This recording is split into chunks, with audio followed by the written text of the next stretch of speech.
time that we are in.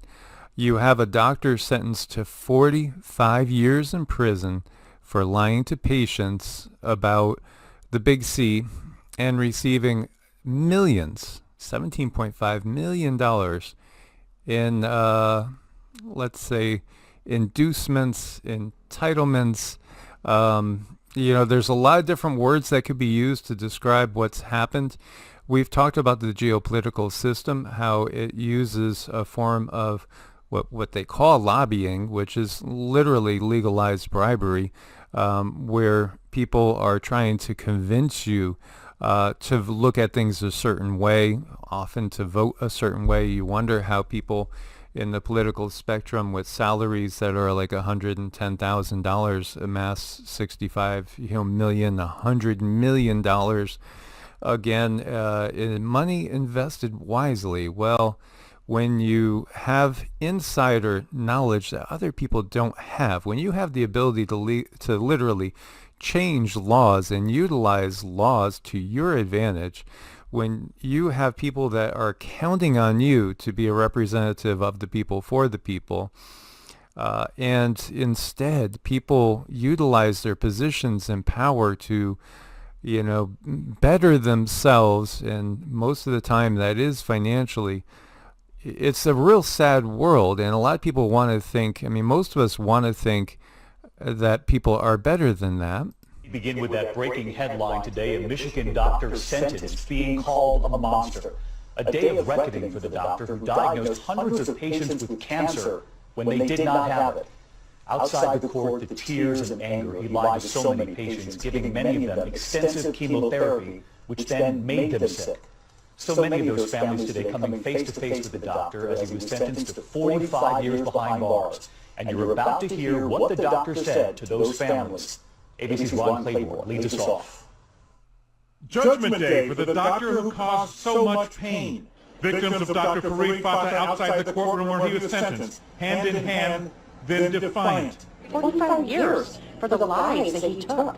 It just wasn't enough. In court, the 50-year-old doctor breaking down, saying, "I misused my talents, yes, and permitted this sin to enter me because of power and greed." But those words no comfort for Cheryl Blaze. I could hear him talking to my mother, because I went to every appointment, so I could hear him talking to her and promising her to save her. In all, Fatah pleaded guilty to intentionally misdiagnosing more than 550 patients, often prescribing treatment for cancer that they did not have.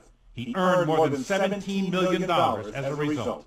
Dr. Fatah pounced on every opportunity to use a patient's body as a profit center. One of the patients, 53-year-old Monica Flagg. Stressful. It was extremely emotional.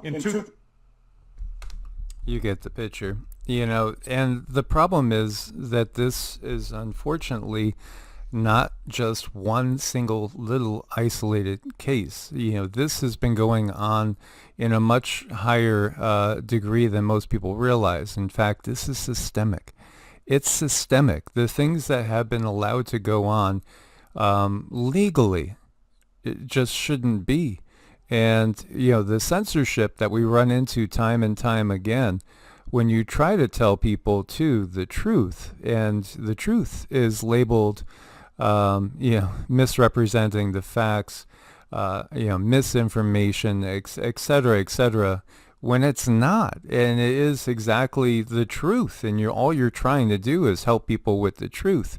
It shows you that it is exactly that. It's greed and power that have ruled this world the entirety of our lives. Mm-hmm. It is, and it's so very unfortunate because this energy that we have that should create abundance has been taken and used by few, and some people will do the strangest things for it. I don't know. I don't understand what's inside of people that make them do things that are just really unfair to a lot of other people who are trying to make this world a better place. And I don't know. This is why we stand together. This is why we have to work together, because there are a select few that are pulling the strings, and we need help. We need each other.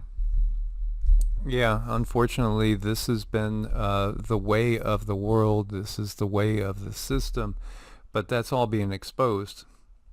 Again, apocalypse really means unveiling, so we are living in apocalyptical times as we are starting to realize there's a reason why the medical system, depending on what sources you're looking at, is anywhere from the first to third largest cause of prematurely losing one's life in the entire world. I think, in my mind, in my opinion, it is by far the number one reason. By far the number one reason. I don't think there's anything that even comes close to this as, again, all this gets unveiled.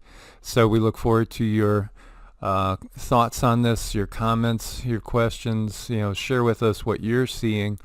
And again, it's a big eye-opener that we need to be our own patient advocate. We need to not trust blindly. Blind trust, as you can see, leads to all sorts of chaos, death, and destruction. Source bless and namaste. Namaste.